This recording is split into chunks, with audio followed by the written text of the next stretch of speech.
بسم اللہ الرحمن الرحیم الحمد للہ رب العالمین والعاقبۃ للمتقین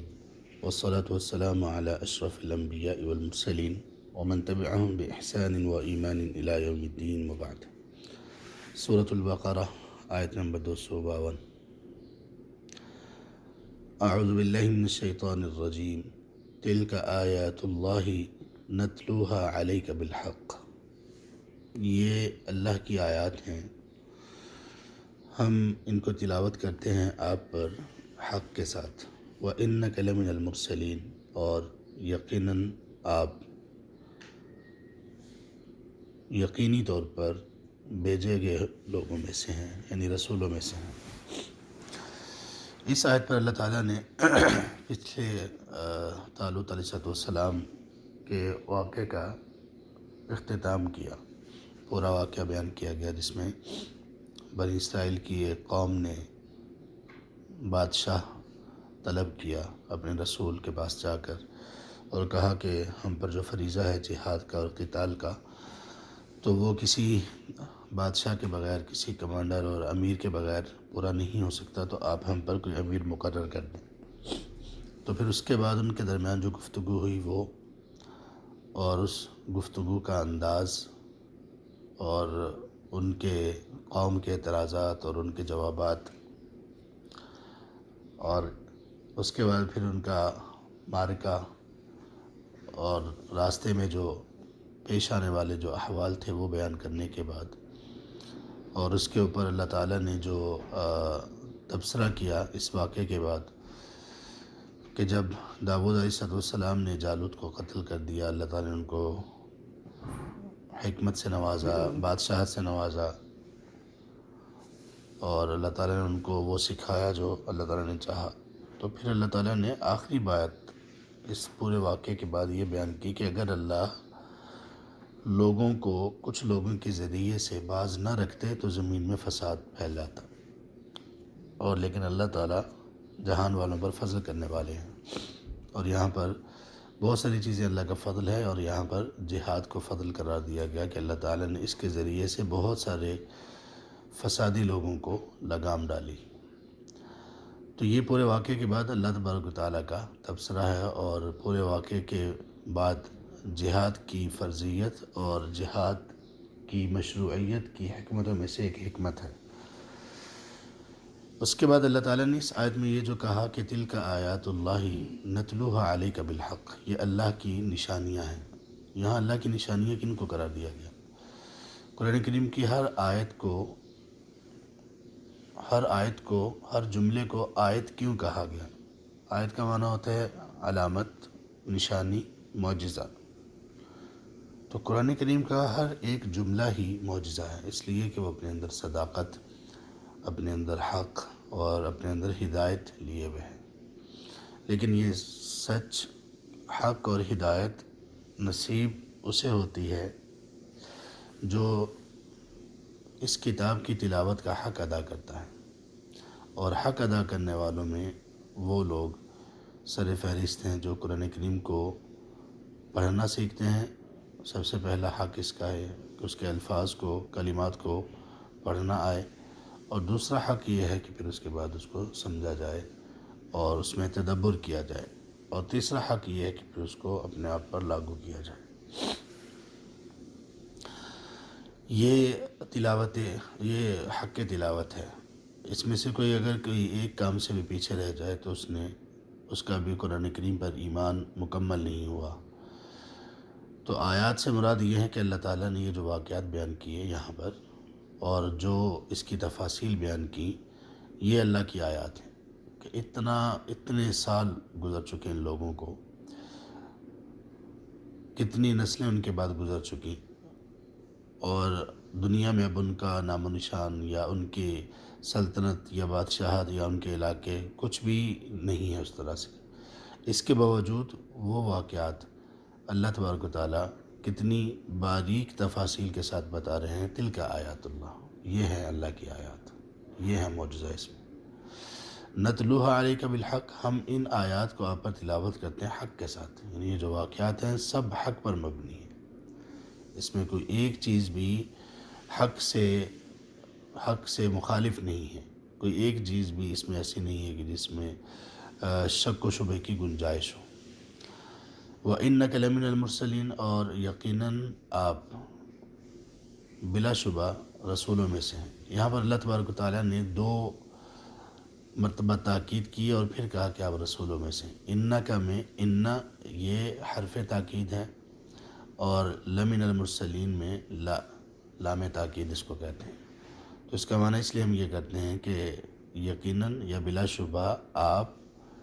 یقیناً رسولوں میں سے ہیں۔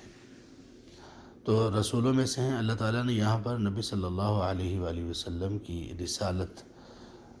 کو ثابت کیسے کیا؟ ان واقعات کی وجہ سے،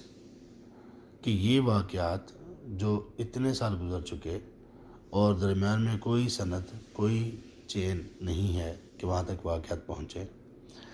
اور کوئی اور معتبر ذریعہ نہیں ہے، کوئی کتاب نہیں ہے، کوئی اور چیز نہیں ہے، کوئی ریکارڈ نہیں ہے، اس کے باوجود ہزاروں سال پہلے کے واقعات کو بالکل درستگی کے ساتھ بیان کرنا، ان کی چھوٹی چھوٹی تفاصیل کے ساتھ بیان کرنا، یہ کوئی ایسا شخص ہی کر سکتا ہے جس کو اللہ کی طرف سے وحی کی گئی، اس کے بغیر کوئی نہیں کر سکتا۔ اور اللہ تعالیٰ نے جو قرآن کریم میں واقعات بیان کیے ہیں، جتنے بھی قصص، قرآن کا ایک حصہ انہی قصص پر مشتمل ہے، ان کا مقصد اللہ تعالیٰ نے قرآن کریم میں بیان کیا۔ سورہ یوسف میں آیت نمبر 111 میں اور سورہ ہود میں آیت نمبر 120 میں، وہ کل 4-5 مقاصد ہیں۔ ان میں سے ایک یہ ہے کہ یہ واقعات اس لیے بیان کیے جاتے ہیں تاکہ عبرت حاصل کرو تم، ایک ہے اس میں نصیحت حاصل کرو، اور ایک ہے کہ تاکہ ان واقعات میں لوگوں میں ان واقعات کا تذکرہ تو ہے، کوئی کس طرح سے بیان کرتا ہے، کوئی کس طرح سے، یا یہ نام تو لوگوں میں موجود ہیں، تو اس میں جو حق ہے وہ آپ تک پہنچانا، یہ ان واقعات کو بیان کرنے کا مقصود ہے کہ جو واقعات میں سچائی ہے وہ بیان کی جائے۔ یوسف علیہ السلام کا واقعہ ان میں مشہور تھا، یہود و نصارہ میں مشہور تھا، کچھ علم ان کو بھی تھا، اہل مکہ کو بھی تھوڑا بہت، اور یوسف علیہ السلام کے واقعے کے متعلق سوال کرنے کا کہا بھی یہودیوں ہی نے ہی تھا، ان کے بارے میں پوچھیں۔ ذوالقرنین کا کسی کو معلوم نہیں تھا، یہودیوں کے پاس اس کی خبر کچھ نہ کچھ تھی، لیکن قرآن نے جو بیان کیا وہ بڑی تفصیل سے اور بہت گہرائی کے ساتھ، اور پوری ان کی سلطنت اور سلطنت کی وسعت سب کچھ بیان کر دیا۔ اصحاب کہف کے بارے میں یہ لوگ سنتے تھے، تھوڑی بہت ہی خبریں تھیں، لیکن مکمل واقعہ اس کو اس طرح سے بیان کرنا یہ ان میں نہیں تھا۔ پورا واقعہ بیان کیا گیا، کیسے ہوا، وہ لوگ وہاں سے کیوں ہٹے، ان کے آپس کے درمیان، ان نوجوانوں کے درمیان کیا باتیں ہوئیں، اور پھر اس کے بعد وہ کس طرح سے پکڑے گئے اور کیا معاملہ ان کے ساتھ کیا گیا، لوگوں نے کیا ان کے بارے میں مشورہ کیا گیا۔ اس میں جو جو ہدایت کی چیزیں تھیں ہمارے لیے، اللہ تعالیٰ نے وہ ساری بیان کر دی۔ اور یوسف علیہ السلام کا واقعہ تو بالکل قرآن کریم کا وہ صرف ایک ہی واقعہ جس کو پوری تفصیل سے شروع سے آخر تک ایک ہی جگہ پر بیان کر دیا گیا، اور اس میں اتنی تفاصیل یوسف علیہ السلام کی اپنے والد کے ساتھ گفتگو، بھائیوں کے ساتھ گفتگو، اور اس کے بعد پھر عزیز مصر کے ساتھ، اور اس کے بعد پھر ان کا بادشاہ بننا وغیرہ سب چیزیں، تو یہ ساری چیزیں جو بیان کی جا رہی ہیں ایک شخص کی زبان سے، جو شخص پڑھنا اور لکھنا نہیں جانتا، اور وہ شخص جو تاریخ کی اس کا کوئی سورس اس وقت نہیں ہے، کسی نے ان کو آگے بتایا نہیں، سکھایا نہیں، تو یہ ساری چیزیں دلالت کرتی ہیں ان کی رسالت پر۔ تو اصل میں یہ جو علم ہے، علم دلالت کرتا ہے رسالت پر، اور اسی لیے اللہ تبارک و تعالیٰ نے، اللہ کے رسول صلی اللہ علیہ وسلم نے، قرآن کریم میں اللہ تعالیٰ نے اور اللہ کے رسول صلی اللہ علیہ وسلم نے حدیث میں اہل علم کو انبیاء کا وارث قرار دیا کہ اصل وراثت علم ہے۔ انبیاء کو نبوت کا ملنا، نبوت کیا چیز ہے؟ نبوت اصل نام ہے علم کا، جو اللہ کی طرف سے دیا جاتا ہے انبیاء کو، اور کہا جاتا ہے کہ لوگوں کو بھی یہ علم دو تاکہ لوگ اپنی زندگی گزارنے کا طریقہ سیکھیں۔ اس لیے سب سے پہلا حکم نازل ہوا اقرا بسم ربک الذی خلق۔ تو جن لوگوں نے اس علم کو جتنا پا لیا اتنا ہی وہ اللہ کے نزدیک ہو گئے، مقرب ہو گئے۔ ہاں، اس کے بعد اگر کسی کو عمل کی توفیق نہ ملی تو پھر بھی یہ خطرناک بات ہے، لیکن جس شخص کو علم سے محرومی ہوگی وہ ہر چیز سے محروم ہو گیا، اور جس نے اپنی جستجو اس میں پیدا نہ کی اور جس نے اس کے لیے کوشش نہ کی تو وہ اتنا ہی اس علم سے پیچھے اور دور چھوڑ دیا جاتا ہے۔ تو اس لیے اللہ تعالیٰ نے فرمایا کہ تلک آیات اللہ، یہ اللہ کی آیات ہیں۔ اس میں ایک اشارہ اس طرف بھی ہے کہ جب اللہ تبارک و تعالیٰ ان چیزوں کو اپنی نشانیاں قرار دے رہے ہیں اور اپنے معجزات قرار دے رہے ہیں، تو اس میں اشارہ یہ ہے، اس کی عظمت اور فضیلت اس لیے بیان کی گئی ہے کہ لوگ ان آیات کو سیکھیں۔ یہ معمولی چیز نہیں ہے، معمولی باتیں نہیں ہیں، عام باتیں نہیں ہیں، بلکہ اللہ نے ان باتوں کو آیات اللہ کہا۔ جب اتنی بڑی بات اللہ تعالیٰ نے ان چیزوں کے بارے میں، ان واقعات کے بارے میں، ان جملوں کے بارے میں کہی،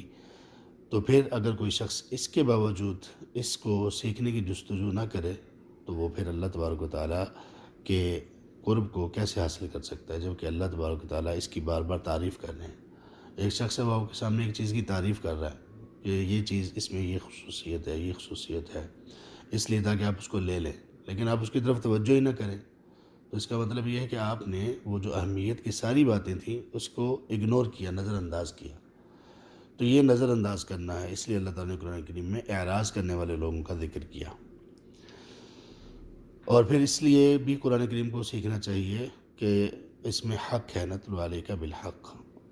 اور ایک بات اس آیت سے یہ بات ثابت ہوئی کہ رسول کی رسالت کو ثابت کرنے کے لیے کلمہ پڑھ لینا صرف یہ کافی نہیں ہے، بلکہ رسول کی رسالت کو ثابت کرنے کے لیے ان آیات کا علم ہونا ضروری ہے، اور انہی کے ذریعے سے اللہ تبارک و تعالیٰ لوگوں تک حق پہنچاتے ہیں اور لوگوں کے دلوں میں ایمان کو ثابت کر دیتے ہیں۔ سورۃ الفاتحہ میں اللہ تبارک و تعالیٰ نے جو ترتیب بیان کی ہے، اس میں امام ابن القیم رحمہ اللہ کی ایک کتاب ہے، مدارج السالکین اس کا نام ہے۔ اس کی ابتداء میں انہوں نے سورۃ الفاتحہ کی تشریح کرتے ہوئے اس میں سے کوئی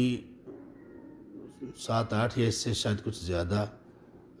دلائل یہ دی ہیں کہ اس سورۃ الفاتحہ سے کس طرح سے نبی صلی اللہ علیہ وسلم کی رسالت ثابت ہوتی ہے۔ اللہ رسالت والے تو اس میں کوئی بات نہیں ہے، واضح طور پر اللہ کی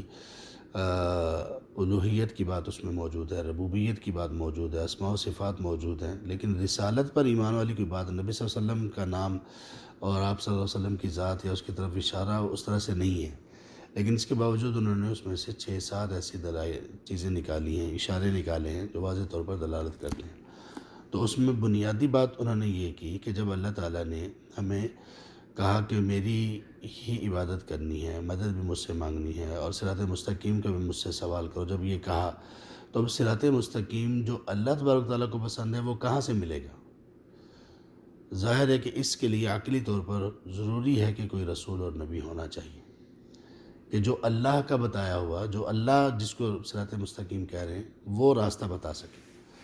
اللہ جو کہہ رہے ہیں کہ صرف میری عبادت کرنی ہے، ہمیں سکھایا جا رہا ہے، ہم سے کہلوایا جا رہا ہے کہ اے اللہ ہم صرف آپ کی عبادت کرتے ہیں، وہ عبادت کریں گے کیسے؟ رسول نہیں ہوں گے تو عبادت نہیں ہوگی۔ تو یہ لاجک ہے، ایک منطق ہے جس کو رد نہیں کیا جا سکتا کہ رسولوں کی بعثت وہ لازمی اور ضروری ہے، اور رسول اللہ صلی اللہ علیہ وسلم نے جو ہمیں راستہ دکھایا اور آپ یہ قرآن کریم کی جو باتیں بتائیں، آپ کی رسالت اس لیے برحق ہے کہ آپ نے سیدھی راہ کو پیش کر دیا۔